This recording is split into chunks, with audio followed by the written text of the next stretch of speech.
근대화라는 것은 경제적 근대화와 더불어서 또 동시에 뭐가 있었냐면 정치적 근대화도 돼야 되는 거잖아요.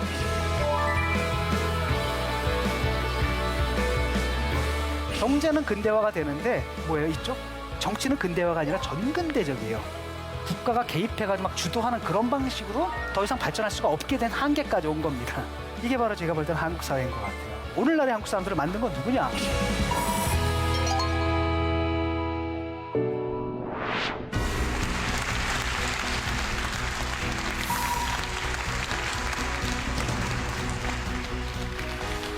안녕하십니까. 반갑습니다. 이렇게 큰 데서 강연하는 건 딱 12년 만이네요. 13년 만이구나. 한국인이란 무엇인가? 사실 이 질문은 굉장히 어려워요.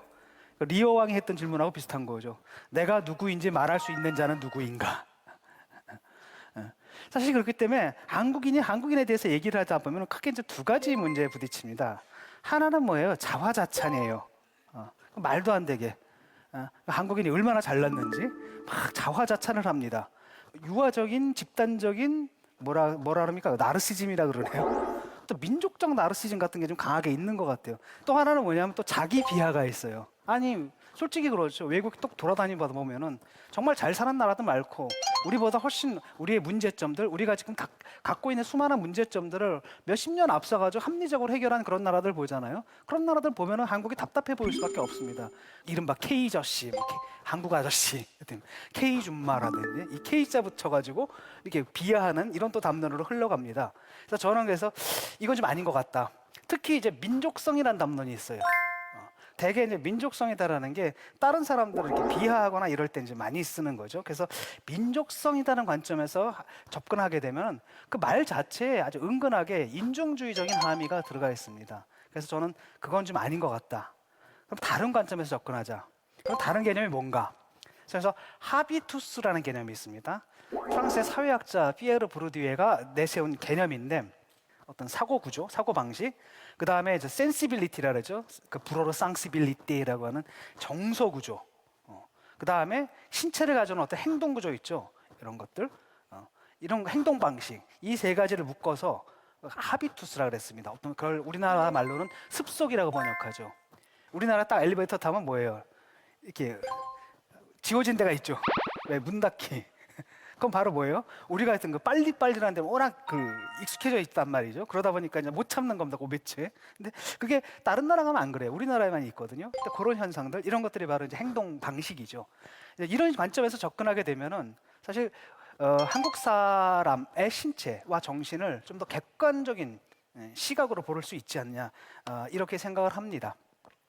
그래서 저는 그래요. 그냥 우리 자신의 현재의 모습을 그냥 객관적으로 보자. 하지만 되도록 비판적으로 보자. 그걸 정확하게 본 다음에 우리가 앞으로 어떤 방향으로 나아갈지를 생각하는 것, 그것이야말로 한국인이란 무엇인가라는 주제에 접근하는 가장 생산적인 방법이라고 생각을 합니다. 자, 인터넷 검색을 하다 이제 우연히 찾은 사진입니다. 이게 이제 조선시대 때 우리 선조들의 모습이에요. 어떻습니까? 이른바 이제 속된 말로 포스가 쩔지요.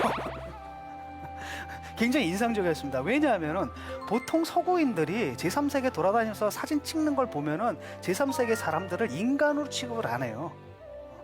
약간데 무슨 민속지적 동물 뭐 이런 취급을 하거든요. 상당히 미개하다, 원시적이다, 미련하다, 뭐 동물적이다, 이런 측면들을 강조하지 이렇게 뭡니까 위험 있고 품격 있게 묘사하지를 않습니다. 그럼 왜 그러냐? 그 신체가 역사적 과정 속에서 인간의 사회가 여러 단계를 밟지 않습니까? 크게 보면은 한편으로 농경 사회가 있고요.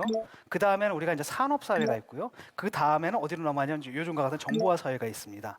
서구 같은 경우는 좀 빨라가지고 지금 컴퓨터가 등장한, 그 다음에 텔레비전이 등장한 1950년대 이후, 특히 60년대 이후부터 지금까지를 정보화 사회라고 하는데, 아무래도 서구는 우리들보다 이 역사적 흐름에서 앞섰죠. 자기들은 이제 산업화라든지 근대화 과정을 통해서 완전히 다른 인간으로 이제 거듭이 났죠. 그런 인간의 관점에서 보니까 한심해 보이는 겁니다. 그러면서 굉장히 인종주의적으로 무시하고 경멸하고. 그런데 거기서 뭐가 어떤 근거를 끌어내냐면 같은 인간이 아니라 쟤들 열등한 인간이다. 따라서 우리가 지배를 해야 된다는 식민주의 이데올로기를 이제 끌어내게 됩니다. 그렇기 때문에 그들을 갖다가 인간적 격조와 위험을 가진 존재가 아니라 그런 것이 전혀 없는 미개한 존재, 미련한 존재, 그렇기 때문에 우리가 개화하고 문명화시켜야 할 야만적인 존재 이렇게 묘사하는 게 이제 그들의 시각이죠. 서구 사람이 보세요. 모는종이 딱 해놔가지고 모는종이를 배경으로 찍었죠. 그러니까 거기 인종학적인 접근 방식을 하는 거죠. 여기서 저 사람은 주체가 아닙니다. 보여지는 객체고요. 이런 방식입니다. 보시면 정면 사진하고 측면 사진이잖아요. 저 사진의 용도가 뭡니까? 저거는 초상도 아니에요. 초상화가 아니죠. 인물화가 아닙니다. 아주 굉장히 과학적인 그림이에요. 그러니까 쉽게 말하면 내가 가용할 수 있는 어떤 갖다 쓸 수 있는 자원입니다. 인적 자원, 물자죠. 물자의 관점에서 관리 차원에서 이제 그린 그림이라는 거죠. 저렇게 이렇게 대상화가 돼 버립니다. 저런 방식입니다. 예, 이런 거죠. 그러니까 당시 이제 식민주의자들이 들어오게 되면 조선에 존재하는 모든 동물에 대한 어떤 자료를 수집합니다. 그 다음에 조선에 존재하는 모든 식물에 대한 자료를 왜 수탈을 해야 되거든요. 그다음 광물에 대한 자료를 그러니까 조선 전체에 대한 일종의 지도를 만들어 버려요. 이것도 이제 일종의 인종학적 지도를 만든 거라고 할 수가 있습니다. 굉장히 우리가 볼 때 이제 불쾌하죠. 그래서 보는 주체는 누굽니까? 일제거든요. 그 사람도 주체고 우리는 지금 뭐가 돼간 겁니까? 대상화가 되어 있는 상태죠. 그래서 인간적 격조라는 것은 인정되지 않는 이런 상태로 지금 사진을 찍었습니다. 그러니까 조선 사람들이 이제 처음에 일본 사람들의 눈에 비친 조선 사람들의 모습은 어땠냐면은 일본 같은 경우에 이제 그때쯤 되면 우리나라로 침입할 때 정도 되면은 준비가 다 갖춰졌다는 얘기거든요. 그래서 그 사람들은 이제 이른바 산업화, 어느 정도 산업화, 서구 사회가 이룩한가 산업화라는 걸 어느 정도 완료한 상태에서 우리나라에 들어왔는데 조선이라는 나라는 그렇잖아요. 아직은 농경 사회였거든요. 그러니까 신체가 다른 거예요. 그러니까 일본 사람들 눈에 이제 조선 사람들이 어떻게 보였냐면 딱 두 가지. 하나가 뭐냐, 기타나이, 더럽다라는 거고요. 두 번째가 이제 게으르다라는 것이었습니다. 예. 그래서 일단 이른바 조선의 농경 시대에 살았던 이 사람들이 이제 근대인이 되기 위해서는 가장 크게 이제 두 가지가 있습니다. 하나는 이제 근대적 위생관념을 갖춰야 되고, 그것보다 더 중요한 건 바로 뭐냐면 근대적인 시간관념을 갖춰야 돼요. 무슨 얘기냐면은 생각해 보세요. 시간관념이 다르거든요. 농경사에서 시간이라는 것은 자연과 더불어서 흘러갑니다. 자연과 더불어서 흘러가고 농경사에서는 서두른다고 될 일이 아니에요. 서두른다고 벼를 빨리 수확할 수 있는 건 아니잖아요. 그러니까 산업사에서는 다르죠. 예컨대 기계가 돌아가는 속도를 빨리 돌리면은 바로 생산물이 늘어나는 거죠. 그러니까 자연적 속도냐 인공적 속도냐의 차이인데 농경사의 신체들은 자연적 속도에 딱 맞춰져 있습니다. 그래서 재밌는 일이 뭐냐면 처음엔 일본 사람들이 와서 조선인 노동자들을 고용을 했는데 이 조선인 노동자들이 출근을 제때 안 하는 거예요. 그래가지고 대충 해가 뜨면 그때쯤 나타나고 그래요. 그러니까 다시 말하면 이렇게 밭에 김매로 나가듯이 출근을 하는 거예요. 그 시간관념이 없는 거죠. 그러니까 굳이 안 따져도 되는 겁니다. 반면에 공장에선 다르죠. 왜? 그 사람이 빠지게 되면 기계가 안 돌아가잖아요. 그러니까 모든 사람이 약속한 시간에 나와서 그 노동을 해야 되는데 그래서 이걸 어떻게 해결하냐면은 예컨대 지각을 하게 되면 그날 임금의 절반을 깎는다 뭐 이런 식의 규칙을 도입을 해요. 그랬더니 한 몇 달 지나니까 모든 사람이 정시 출근하더라는 겁니다. 이런 방식으로 신체를 갖다 뜯어 맞춰줘야 돼요. 그걸 갖다 우리가 이제 뭐라냐면 바이오 엔지니어링이라고 합니다. 신체 공학, 생체 공학이라고 그러죠. 독일 같은 사회에서는 사실은 6시쯤 되면 장을 못 보거든요. 요즘 조금 늘어난 것 같은데 왜냐하면 6시쯤 넘으면 그 상점들 다 문을 닫아요. 왜 그러냐면 그 노동자들도 가족이 있잖아요. 저녁 생활을 해야 되기 때문에 그걸 보호를 해주는 겁니다. 근데 우리나라도 한번 해보자. 우리나라도 쉬엄쉬엄 살아야 돼. 그래가지고 그 상점들의 영업 시간을 6시나 7시를 제한하는 법을 진보정당에서 입법화하고 통과를 시킨다. 그럼 우리는 혁명으로 전복될 것이다. 우리 정부는. 왜냐하면 한국 사람 일하려고 들거든요. 근데 옛날부터 언제부터 한국 사람이 이렇게 일벌레가 됐느냐라는 거죠. 그게 바로 그러니까 조선시대 그 널널한 사람들이 어떻게 이렇게 일벌레로 변했을까? 그게 바로 일제시대 때, 그 다음에 특히 이제 우리가 다음에 살펴보게 될 박정희시대 때 일어났던 어떤 급속한 생체공학의 결과로 그렇게 돼버린 거죠. 자본주의가 굴러가기 위해서는 산업화를 위해서는 이 농경사회에 익숙했던 이 신체들을 갖다 다소간 강제적으로 뜯어서 만들어버려야 됩니다. 조선 아까는 이제 여성들이었죠. 이게 노동자들입니다. 이제 탄광에 끌려가죠. 그래서 아마 그 과정들이 굉장히 강제적으로 이루어졌습니다. 농사 짓던 사람들을 갖다 왜 탄광으로 끌어 보내겠습니까? 왜 농사 짓던 사람들이 왜 탄광으로 가겠습니까?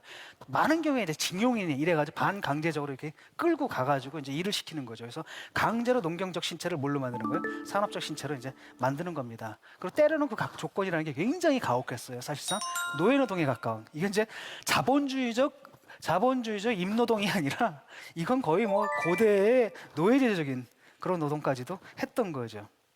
그 다음에 이제 본격적으로 산업화가 되는 게 이제 한국 전쟁 이후의 일인 것 같습니다. 그러니까 남한하고 북한이에요. 제가 보면 아직까지도 한국 사람들을, 오늘날의 한국 사람들을 만든 건 누구냐? 남한 사람을 만든 건 박정희예요. 그럼 오늘날의 북한 사람들을 만든 건 뭐 누구냐? 제가 볼 땐 김일성입니다.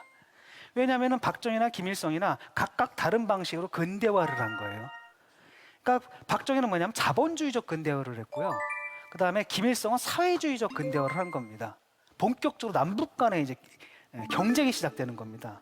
어쨌든 간에 북한에서도 그렇고 남한에서도 그렇고 이 50년대, 60년대, 북한 같은 경우는 50년대부터, 남한 같은 경우는 60년대부터 일어난 이런 산업화를 통해 가지고 농경적 신체가 완벽하게 된 산업적 신체로 변해갑니다. 그러니까 해방 직후에 우리나라의 아마 인구의 90%가 농민으로 알고 있거든요. 근데 지금은 전체 인구 중에 농민 숫자가 10%가 안 되는 걸로 알아요. 그러니까 80%의 인구가 완전히 다른 직종을 지금 갖게 된 거죠. 히틀러하고 이제 뭡니까? 누구죠? 스탈린이죠. 이 두 사람들이 그러니까 소련을 갖다가 혁명 직후에 그 후진국 소련을 갖다 세계 강대국으로 끌어올린 게 바로 스탈린이잖아요. 그 다음에 전장에 패해가지고 완전히 유럽에서 헤매던 독일을 갖다 아주 강대국으로 다시 끌어올린 게 히틀러잖아요. 이들의 방식하고 이들의 방식이 굉장히 닮은 것처럼 남한과 북한도 상당히 비슷한 부분이 있었습니다. 카드 섹션이라고 기억나실 겁니다. 그래서 인간은 바로 뭐가 되냐면 하나의 픽셀로 돌아가는 거예요. 그렇죠? 이제 비슷하죠. 그러니까 이런 것을 보게 되면 남한과 북한의 그 산업화라는 게 상당히 성공적이었다는 걸 알 수가 있는 겁니다. 그래서 그 산업화를 이끈 그 주역이죠. 그 주인공에 대한 숭배가 거의 그 종교적 외경, 경외의 감정에 가까울 정도의 숭배 감정을 갖게 되는 건데, 저는 이제 이게 또 문제라고 생각을 합니다. 한국 사람들의 사고방식이 저런 역사적 체험에 의해서 제한돼 가지고 한국 사람들의 상상력이 저는 어떻게 과거에 너무나 성공적이었던 그 경험에 의해서 경험 때문에 제한되어 버린 측면이 있습니다.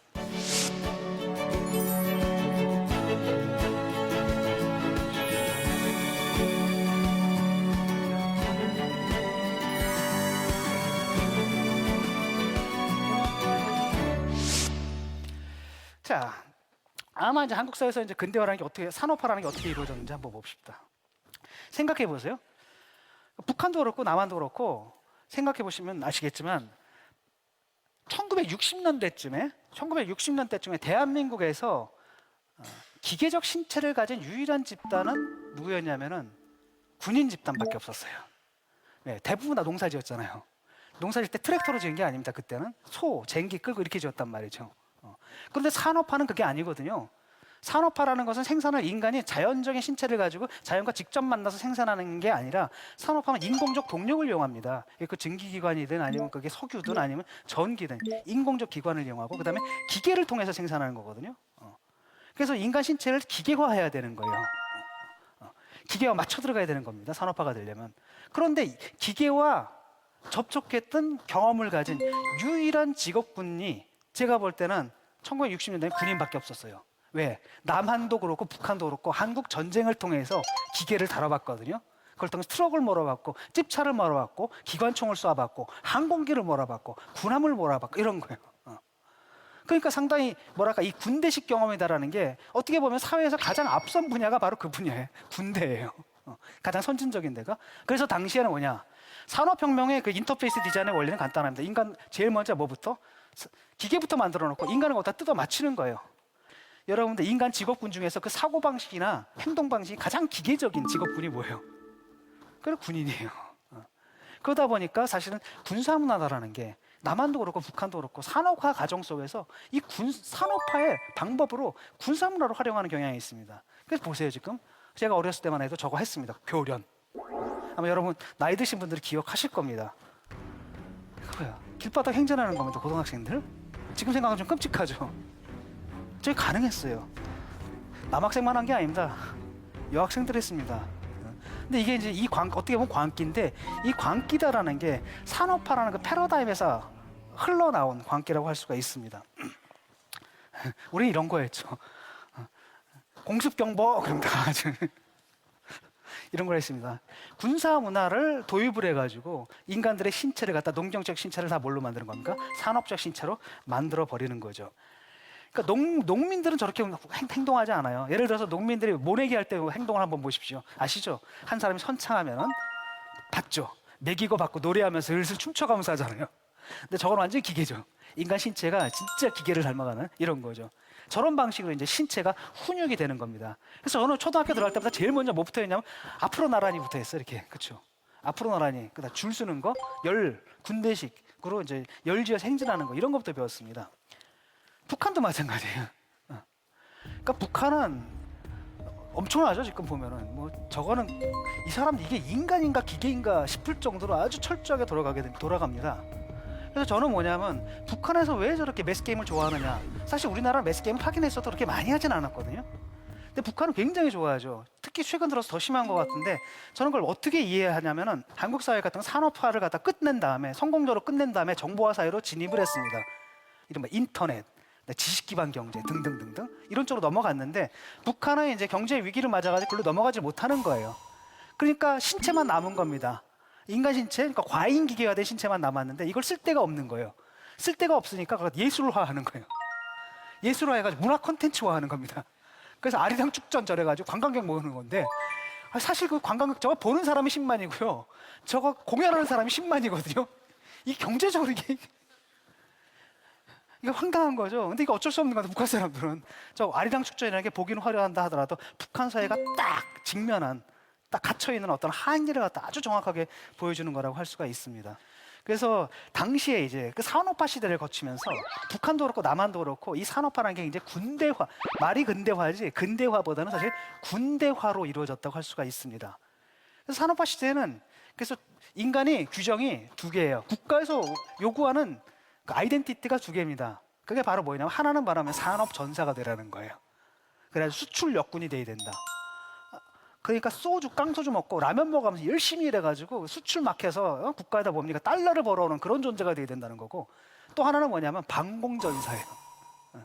그게 나타난 게 이제 향토해비군이거든요. 이게 내 마을 내가 지키자, 싸우면서 건설하자라는 겁니다. 저게. 그러니까 사실 전사예요. 산업 전사이자 아니면은 반공전사, 두 개가 겹친 이른바 전사로서의 노동자. 이게 이제 남한에서의 그 근대화를 통해서 만들어진 인간상이라고 할 수 있습니다. 북한도 마찬가지입니다. 사실은 이게 이제 아시겠죠? 이게 새마을상이에요. 새마을상이고, 그다음에 이제 이게 모든 것들이 어떻게 이루어졌냐면은 민간에서 자발적으로 이루어졌다라기보다도 국가 주도로, 국가에서 아래로 내리꽂는 방식으로 이루어졌죠. 열심히 일해가지고 리아카 몰고 자립, 뭐 근면 자조 자립, 이런 상. 이거죠. 그러니까 농경적 신체가 아니라 산업적으로 부지런한 신체, 이런 걸 말합니다. 그러니까 지금 생각해 보세요. 우리가 국민의 4대 의무가 있었죠? 기억나세요? 뭡니까? 납세 의무. 그다음에 두 번째 병역의 의무. 그다음 교육의 의무. 그다음에 근로의 의무잖아요. 근데 웃기죠? 오늘날 우리는 근로를 갖다 의무라고 생각 안 하잖아요. 뭐라고 생각해요? 권리라고 생각하죠. 실제로 그런 겁니다. 뭐냐면 병역과 납세는 오케이인데 교육과 근로는 우리는 의무가 아니라 뭐라고 생각해요? 이미 권리라고 생각하죠. 근데 당신은 의무여야 할 이유가 있었던 겁니다. 왜냐하면 우리 아버지가 자기는 공부를 하고 싶었는데, 그때 이제 아버지가 이렇게 공부를 하고 있잖아요. 그럼 할아버지가 들어오셔가지고 송충이가 솔잎을 먹어야지 라면서, 왜 농촌 사람이 왜 공부 같은 걸 하냐고 이렇게 책을 갖다가 아궁이에다 집어넣어 버렸대요. 그러니까 자기는 공부를 하고 싶어도 못했는데 왜 얘는 공부를 하라는데도 안 하는지 이해가 안 되는 거예요. 근데 그게 뭔지 아시겠죠? 그러니까 오늘날처럼 우리가 뭐 애들 공부시키고 이런 것들이 당연한 게 아닙니다. 어떤 역사적 과정 속에서 아주 뒤늦게 형성된 거예요. 그 다음에 또 당시에 뭐가 있었냐면, 노는 사람이 그렇게 많았어요. 이렇게. 지금도 사실 이렇게 경제 개발이 덜 된 나라 가면 굉장히 노는 사람들이 많을 거예요.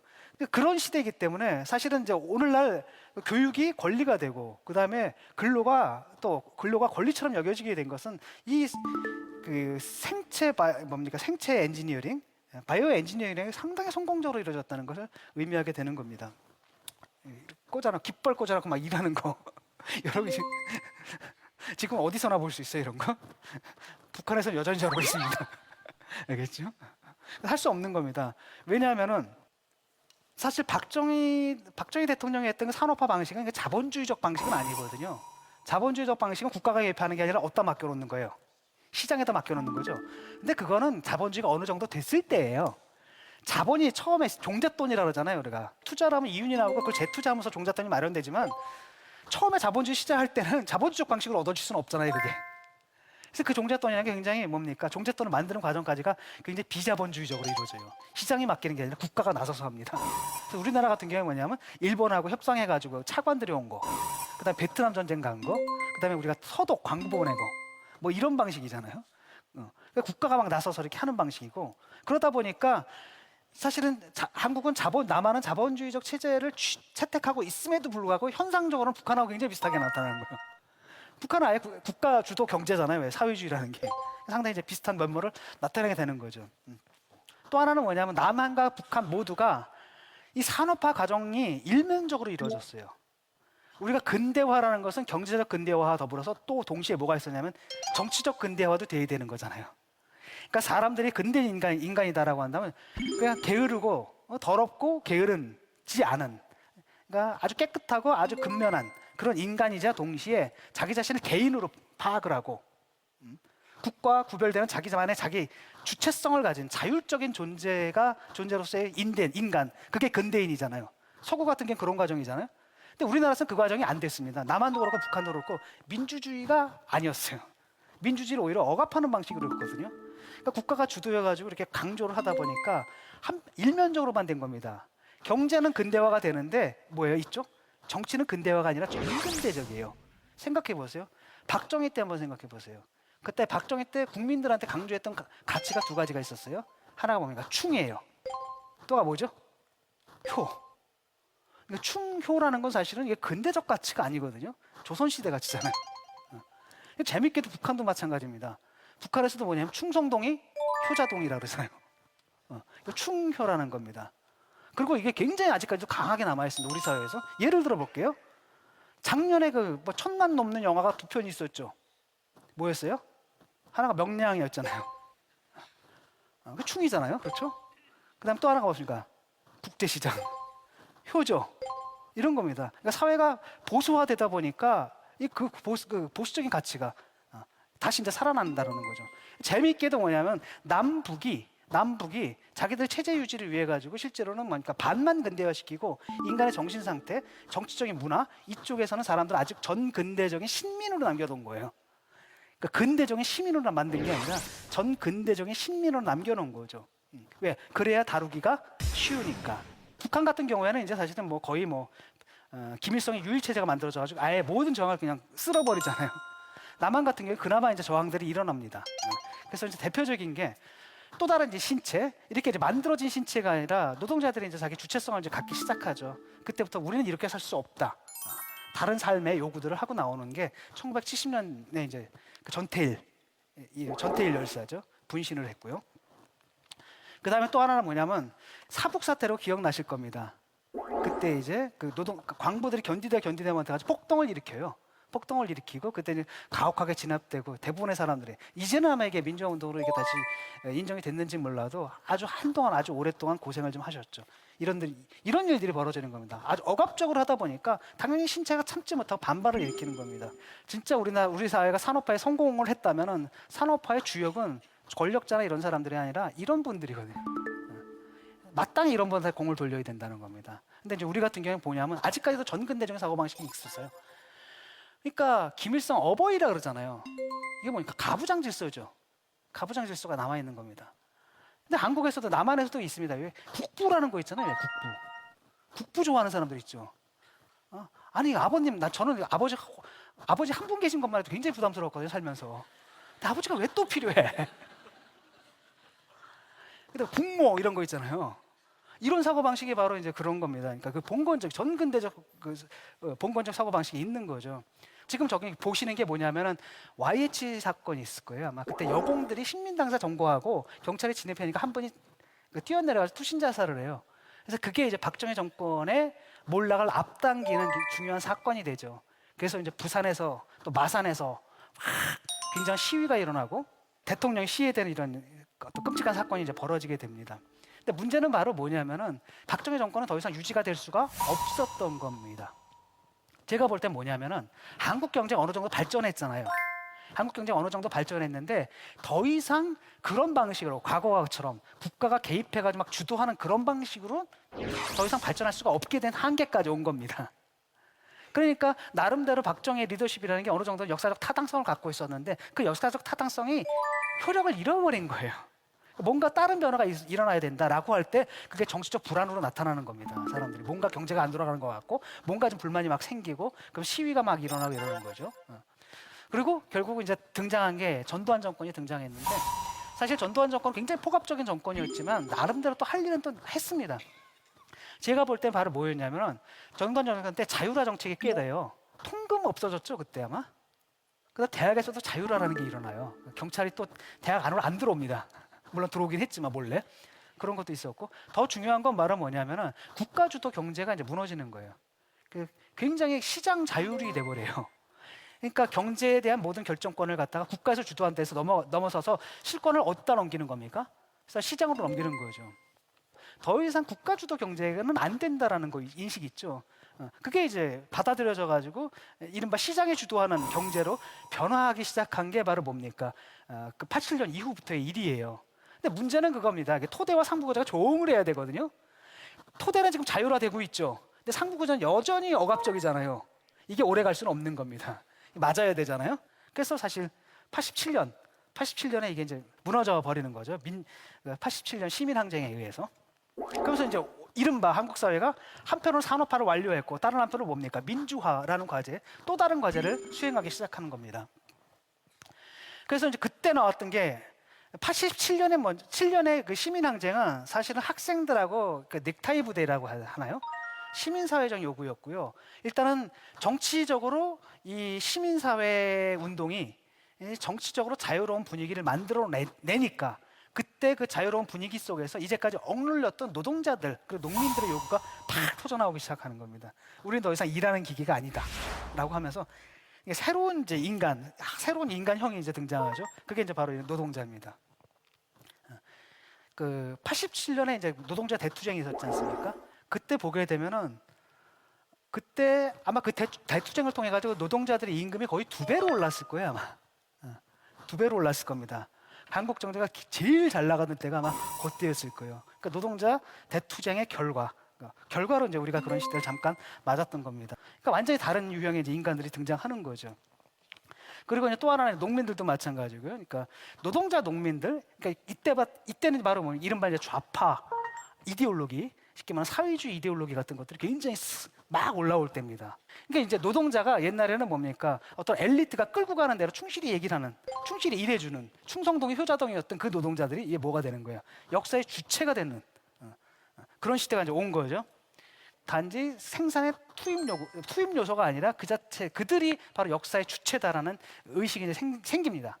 하지만 이게 이제 오래 가지는 못해요. 왜냐? 1989년에 뭐가 무너져요? 현실 사회주의가 확 무너져 버리죠. 다시 말하면은 그 좌파 이데올로기의 토대를 이뤘던 사회주의 시스템이 전 세계적으로 붕괴를 해버리는 거예요. 그러니까 잠시 저런 이제 새로운 인간형이 나왔다가 그냥 무너져 버릴 수밖에 없는 거죠.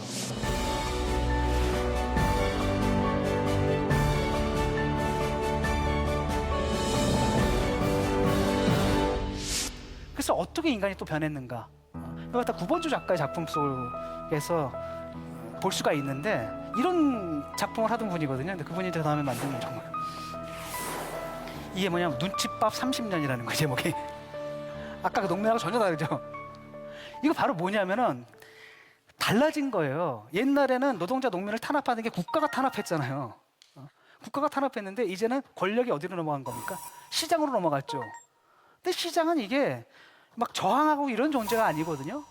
예를 들면 국가가 나한테 뭐라고 한다면 나는 저항하고 뭐 이렇게 뭡니까 경찰차에 이제 끌려가면서 뭐 닭의 모가지는 비틀어도 새벽은 온대 이러면서 누구처럼 끌려갈 수나 요 폼을 잡을 수가 있는데 기업은 그거 아니에요. 그래서 딱 그래가지고 그래 꼬와 그래 너 오지 마 한마디면 너 우리 여기서 오지 마 이러면 끝이잖아요.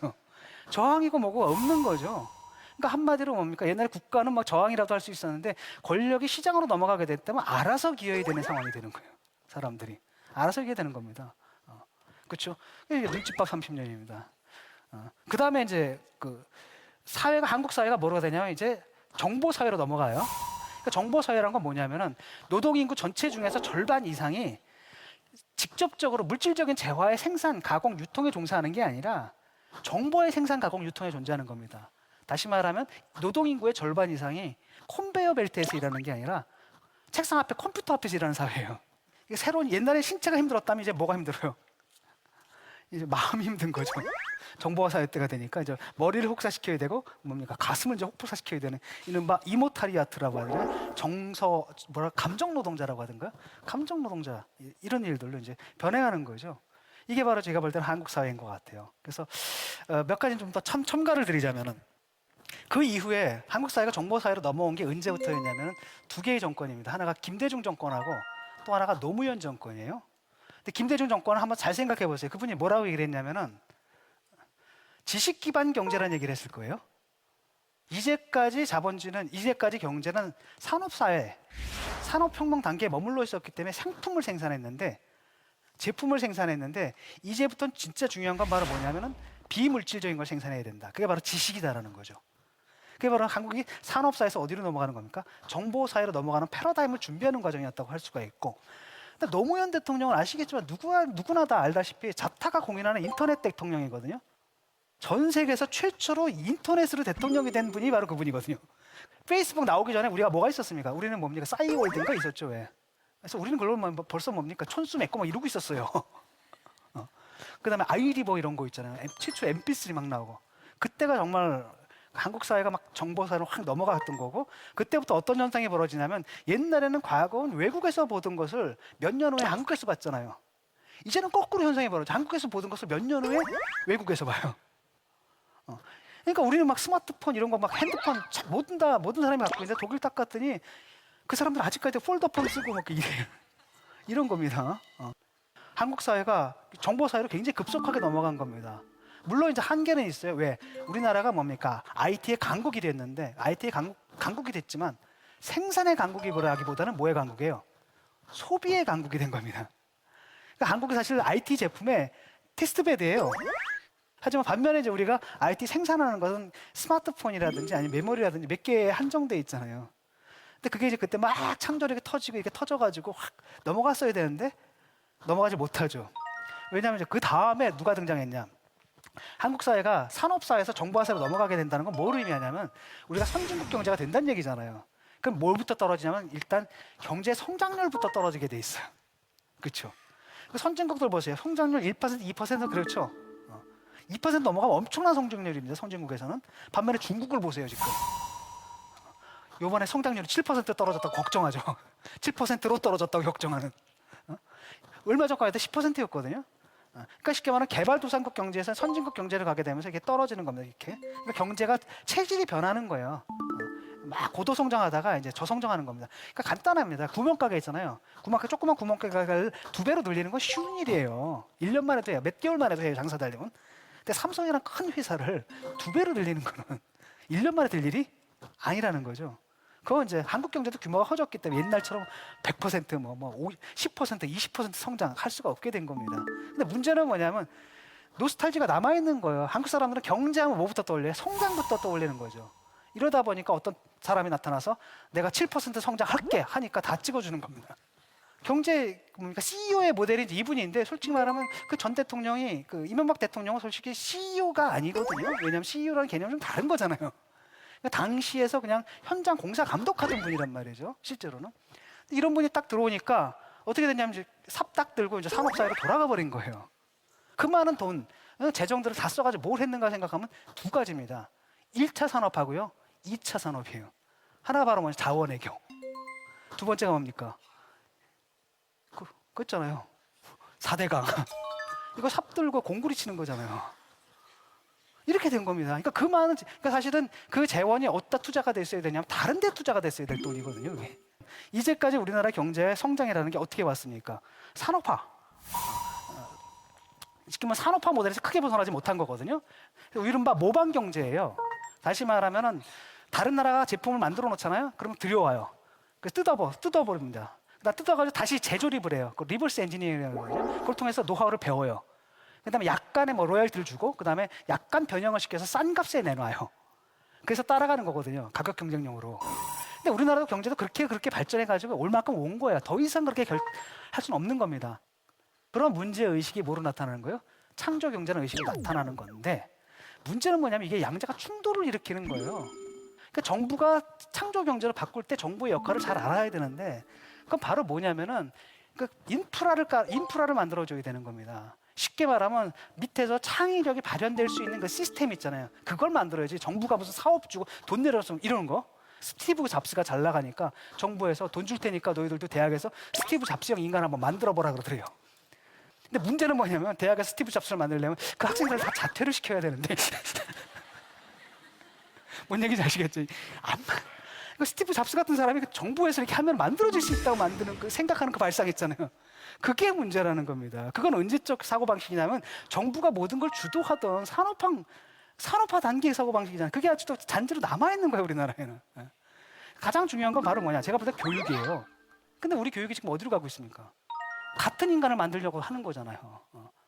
지금 이렇게 돼 있고 그다음 어떤 기준에 따라 가지고 성적 내고 막 위기질서 만들고 이런 방식으로 되어 있는데 여기서 창의적인 인재가 나올 수는 없는 겁니다. 그 다음에 또 하나는 뭐냐면 대기업과 소기업 간의 그 경제 민주화가 돼야 되는 겁니다. 왜냐하면 중소기업에서 기술을 개발을 했는데 대기업에서 와요. 회계감사를 들어옵니다. 그 다음에 뭐냐면 니들 왜 이렇게 뭐 단가를 많이 받아먹어? 그래서 단가를 후려쳐버려요.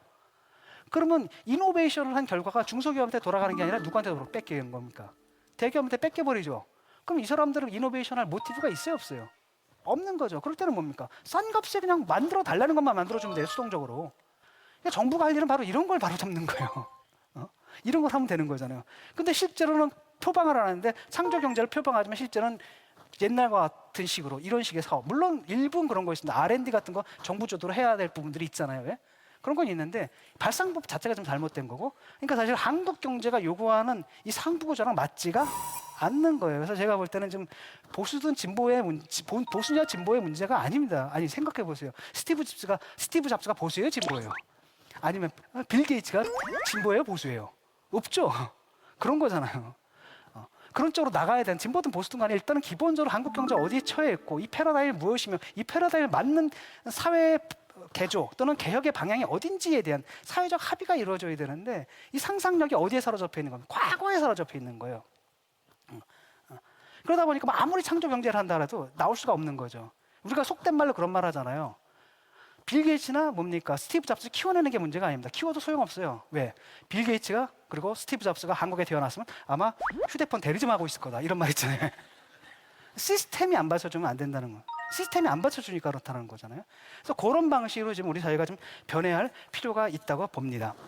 국가가 막 나서가지고 막 바이오 엔지니어링을 통해 아주 강제로 뜯어 고치던 그런 시대는 지났다라는 거죠. 그래서 상당 부분 많은 경우에는 시민사회의 자율에 맡겨야 되고 국가에서 할 수 있는 일은 바로 뭡니까? 그런 식의 자율적인 시민사회가 꼽혀날 수 있는 어떤 시스템들을, 인프라를 만들어내는 쪽으로 그렇게 가야 된다, 이렇게 말씀을 드리겠습니다. 자, 이제까지가 이제 우리가 대안적 신체에 관한 얘기를 했다면은 두 번째 주제로 넘어가지고는 이제 멘탈리티 얘기를 한번 해볼까요? 한국인의 멘탈리티. 아까도 제가 이제 말씀을 드렸듯이 한국인의 멘탈리티는 기본적으로 저는 생각하거든요. 제가 대학 독일 유학 갈 때만 해도 굉장한 자파였거든요. 외국인을 만납니다. 제일 먼저 물어보는 게 뭐예요? 첫 번째 질문이 Where are you from이죠? What's your name도 아니에요. Where are you from이죠? 그래가지고 개인이 뭘로 돌아가야지? 그 국가로 환원시켜버리는 겁니다. 그 다음에 이제 뭐냐면 그 국가를 또 뭘로 환원시키냐면 GDP로 환원시켜. 가나? GDP가 얼마지? 노르웨이 GDP가 얼마지? 딱 이렇게 해요. 그렇죠? 그래서 GDP를 딱 환원시킵니다. 그래서 좌변과 우변에 놔요. 그렇죠? 그 다음에 이제 뭐가 되냐면 등호, 부등호가 그어져요. 그 다음에 거기에 따라서 그 사람에 대한 태도가 달라질 거예요. 그렇죠? 굉장히 우리보다 많은 나라면 굉장히 기가 죽고 적은 나라면 굉장히 새마을 운동을 막 보급해야 될 것 같고. 그렇죠? 이속물 근성. 이게 정확하게 솔직히 말하면 대부분의 사람들이 그러실 겁니다. 그럼 왜 그러냐? 우리가 그렇게 만들어진 거예요. 10년, 20년, 30년 동안 그렇게 만들어졌고요. 혁명을 하려고 하고 이렇게 굉장히 과격하고 급진적인 세대였음에도 불구하고 주변 사람들이 다 그러면은 그냥 그 사람들하고 이렇게 묻어가지고 어울리는 가운데 저절로 그게 들어와서 이게 몸에 쌓여버려요. 이게 하비투스예요. 이른바 깔려버리는 겁니다. 내가 그러고 있더라는 거예요. 황당한 거죠. 요 예를 보게 되면 우리나라 사람들의 머리를 지배하고 있는 멘탈리티의 원형을 알 수가 있을 겁니다. 첫째, 국가주의예요. 그렇죠? K리그는 썰렁해도 국가대항전은 항상 그렇죠? 그러니까 외국 사람들은 그냥 누가 올림픽에서 금 땄다 그러면 물론 이제 좋아는 해요. 근데 우리처럼 극단적으로 좋아하진 않아요. 그때 훨씬 뭐가 강하냐면 쟤는 좋겠다라는 거예요. 우리는 그게 아니라 국가의 막 명예가 달려있죠. 이렇게 해가지고 항상 모든 사람 다 국가대표로 만들어버려요. 이렇게. 아니 기성용이 아니 박지성이 갖다 맨유에서 뛰는데 그게 응원하는 걸 보면 거의 국가대표 응원하듯이 하잖아요. 박지성이 거기 간 건 그냥 국가랑 전혀 상관없는 일이잖아요. 한 기량이 뛰어난 친구가 뭡니까? 자기 실력을 인정받아가지고 그래서 뛰는 거잖아요. 근데 그 응원하러 갔는데 막 태극기로 휘날리고 있더라고요. 그럼 국가를 응원하는 거잖아요. 이게 문제라는 겁니다. 이 국가주의. 그 두 번째는 뭐냐면은 어떻게 보면 굉장히 천박한 시장 만능주의가 있어요. 모든 가치를 다 뭘로 환원시키는 겁니까? 돈으로 환원시켜요. 그러니까 뭐 돈으로 돈으로 바꿀 수 없는 가치가 있다는 사실을 인정을 안 하는 경우가 많아요. 세 번째는 뭐냐? 위계 질서가 있어요. 위계 질서. 쉽게 말하면 사람을 갖다 평등하게 보는 게 아니라 항상 우리는 사람을 만나게 되면 위아래를 따져요. 제일 먼저가 일단 나이부터 따지죠. 나부터 위냐? 아래냐? 그 다음에 또 뭐가 있냐면 이제 뭐 재산 가지고 따져요. 그렇죠? 재산 가지고 위아래를 또 따집니다. 그 다음에 아파트 평수 가지고 또 차별하죠. 이런 것들. 이런 거 보면 좀 황당하거든요. 왜 이런 일이 벌어지는지. 이게 근대적 시민사회가 아니잖아요. 근대 시민사회는 바로 뭡니까? 초기 조건은 경제적 불평등 인정할 수밖에 없어요. 하지만은 초기 조건이 있잖아요. 출발 조건은 되도록 평등해야 된다라는 거. 그 다음에 최소 경제적으로 불평등하더라도 법적 또는 정치적으로는 다 평등해야 된다는 거잖아요. 그러니까 지금 대학도 들어가게 되면 말이죠. 군대식이거든요. 애들 막 교수한테도 인사를 안 하는데 자기 선후배한테 막 선배한테 막 깍. 나한테 인사한 줄 알고 내가 그래. 근데 내가 아니야 뒤에 있는. 뭐 이런 경우가 다 있습니까? 이런 경우가 있거든요. 그러니까 이게 이제 우리 사회 이제 그 뭡니까 별자리라고 할 수가 있습니다. 하나는 국가주의고요. 또 하나는 시장 만능주의. 이게 이른바 천민자본주의적 경향이 있고 세 번째는 평등하지 못해요. 평등하고 못 참아하는 것 같아요. 바로 이런 것들을 좀 우리가 실천해야 되지 않나 이런 생각이 듭니다. 제가 이제 한글 학교를 다니다가 했던 경험인데 한글 학교 교장 선생님이 무슨 개혁 마인드가 드셨는지 올해는 운동회를 하는데 맨날 했던 거 말고 새로운 종목을 개발해서 오라고 명령을 내리셨어요. 그래가지고 알았습니다. 집에 와서 곰곰이 생각했죠. 뭐가 좋았을까? 제가 어렸을 때 했던 많은 놀이들을 생각하다가 정말 재밌었던 놀이가 기억이 났어요. 그게 바로 뭐냐? 짝짓기 게임 있잖아요. 짝짓기 게임이라는 게 보면 아주 극단적인 두 가지 요소의 결합으로 되어 있어요. 하나는 뭐냐? 집단주의예요. 뭉치면 살고 흩어지면 죽는다. 또 하나는 뭡니까? 지독한 이기주의예요. 지독한 이기주의가 있습니다. 그래가지고 딱 넷에서 넷이 있으면 정말 딱 붙들어요. 그렇죠? 뭉치면 살고 흩어지면 죽는 겁니다. 그냥 꽉 붙들어요. 근데 한 놈이 붙으려면 떼내죠. 이렇게. 이게 배제의 논리입니다. 떼내고. 그러다 다시 셋 그러잖아요. 그럼 언제 그랬냐는 둥 그냥 또 다른 데 자기 살 길 따라가지고 확 도망가잖아요. 그러니까 굉장한 이기주의죠. 그래서 사실은 이게 문제다. 경제 자체는 산업화가 됐지만 정치, 사회, 문화 이쪽은 아직까지도 뭔가 전체주의적인 방식으로 일어나다 보니까 시민사회의 상식이라고 해야 되나? 시민사회 의식 같은 것들 형성이 지금 덜 된 겁니다. 그러니까 이런 잔재로 남아있는 거죠. 그러니까 이기주의 대신에 뭡니까? 원래는 들어서야 될 건 개인주의예요. 집단에 종속되는 게 아니라 집단에 대해서도 자기를 구별하고 국가든 민족이든 어떤 집단에 대해서도 자기 자신을 구별하고 때로는 같이 할 수 있지만 때로는 비판도 할 수 있는 딱 독립된 자율적 주체로서의 개인주의 이건 없어요. 한국 사람들 그렇죠. 말하다가 많은 사람들이 이렇게 반대하잖아요. 그럼 의견을 조정을 해야 슬쩍. 아니면 아예 접어버려요. 자기 주장을 못합니다. 주장하면 그냥 모난돌이 정 맞는다 그래가지고 의도 터진다는 경험을 뼈 아픈 경험을 해봤거든요. 그러니까 그게 없는 거죠. 진정한 의미의 개인주의라는 게 굉장히 미약합니다. 이게 집단주의가 아니라 뭐가 돼야 되는 겁니까? 사회적인 것에 대한 사회적 연대의 감정이거든요. 사회적 연대의 감정을 가야 됩니다. 솔리다리티라고 이른바. 약한 자가 있으면 내가 도와주려고 하고, 그다음에 저 사람이 당한 경우 내가 당할 수도 있는 일이니까 함께 연대해야 되고, 이런 의식이 있죠. 이게 진정한 의미의 사회성이거든요. 근데 그것 대신에 우리는 집단주의가 있는 거고, 그다음에 개인주의 대신에 뭡니까? 이기주의가 있다는 거죠. 그래서 이 멘탈리티의 구조를 사회 구조 또는 그 사회 운영 원리잖아요. 그 자체를 좀 새로운 방식으로 바꿔야 된다는 생각을 해봅니다. 그래서 그 국가주의적 관념, 국가든 민족주의든 사실은 애국이다라는 거 있지 않습니까? 사실 애국을 해야 할 뭐 따로 애국이라는 걸 해야 할 무슨 방식이 있는 건 아니라고 생각합니다. 즉 세금 내라는 거 내고 안 떼먹고, 그다음에 병역 의무 웬만하면 하고, 내가 내일을 남 속이지 않고 내일 열심히 하고, 그러면 그 자체가 곧 나라가 잘 되는 일이잖아요. 그게 애국이지 무슨 별다른 일이 있겠느냐, 그런 거죠. 그래서 국가주의적인 의식, 허위 의식을 좀 벗어버리고, 그다음에 개인주의를 좀 확립할 필요가 있는 것 같고요.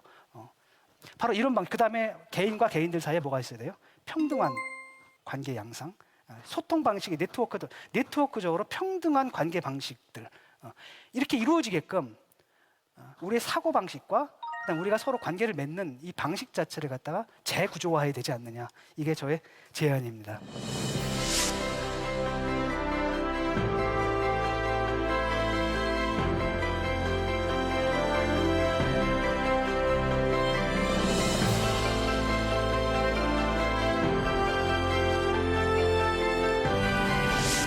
마지막은 감각인데, 센시빌리티라고, 감각이요. 저는 이제 한국 사회가 좀 굉장히 강도가 심한 것 같아요. 놀랬던 게 뭐냐면, 여기 한국에 딱 왔을 때 놀랬던 게, TV를 틀면은 눈물 없이는 못 보여요. 막 눈물이 막 나. 엉엉 울면서 봤어요, 처음에는. 막 그냥, 아니 뉴스가 나가는데 뉴스에도 배경음악을 깔아요. 뉴스가 건조하게 사실만 보도해야 되는데 스토리텔링이 있어요, 막 이러고. 감성, 정서 이런 게 너무 풍부한 것 같아요. 이게 한편으로는 이제 좋은 점도 있고, 한편으로는 물론 나쁜 점도 있죠. 그래서 어떻게 보게 되면 한국에 이제 정념이 풍부하다라는 게, 한편으로는 사람들이 뭡니까? 너무 과격한 거 있죠. 이른바 냄비 근성이라 그러나? 인성의 안정성이 없이 조증과 우울증을 왔다 갔다 하는 이런 것들도 있는데, 사실 근대적 관점에서 보면 이게 사실 우리가 근대화가 덜 됐다는 얘기예요, 원래는.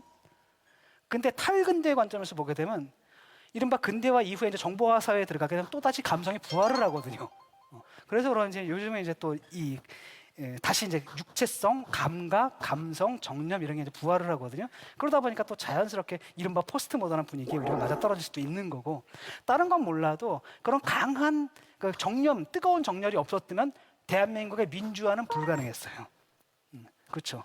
남의 일인데도 뛰어들고 남의 일인데도 분노하고 이럴 수 있는 이런 것이 없었으면 한국의 민주화라는 건 불가능했습니다. 사실 한국의 민주화라는 건 엄청난 거잖아요. 일본만 해도 민주주의를 미국에 선물로 받은 거잖아요. 그러니까 오히려 미국은 독재 정권을 지지했잖아요. 그것과 싸워가면서 민주주의를 쟁취한 게 누구냐면 바로 아시아에서 거의 유일하게 제일 먼저죠. 우리가 한국이란 말이죠. 이런 위대한 전통을 세울 수 있었던 것도 우리가 뜨거운 정념이 있기 때문입니다. 어떻게 보면 그 정념이 풍부하다는 것은 장점도 있고 단점도 있고, 그래서 이것들은 한번 잘 생각해봐야 돼. 어떤 정념을 우리가 보존하고 어떤 정념들을 우리가 좀 억제하고 통제해야 되는지 생각해봐야 될 것 같습니다. 예, 이제까지 호모 코리아니쿠스가 역사적으로 어떤 과정을 통해서 만들어졌고, 그러다 보니까 어떤 성취를 했고 또는 어떤 한계를 갖추고 있는지 말씀드렸습니다. 그래서 신체의 측면, 그리고 또 다른 한편으로는 정신, 그러니까 행동 방식과 그다음에 사고 방식과 그다음에 정서 구조에 대해서 이제까지 말씀을 드렸습니다. 우리의 과제입니다. 아까도 말씀드렸듯이 지금 우리는 디지털 시대에 있고 또 우리나라가 아직도 여러 가지 면에서 디지털 시대에 굉장히 선구적인 측면들이 지금 있습니다. 전 세계를 앞서가는 그런 측면들이 있는데, 그런 그 잠재력을 살릴 수 있는 그런 사회 구조들, 그다음에 우리 인성 구조들을 만들어 냈으면 합니다. 그런 의미에서 여러분들, 저희 강의는 여러분들이 드리는 조그만 제안이라고 할 수가 있습니다. 감사합니다.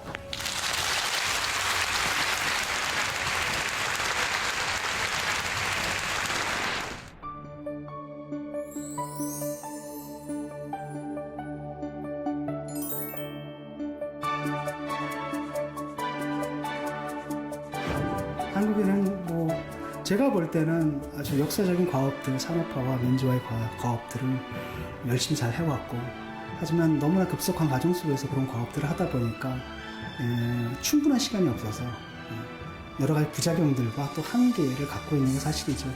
잠시 그게 주춤하고 있는데 다시 한국 사회 역동성이 살아날 거라고 기대하고 있어요.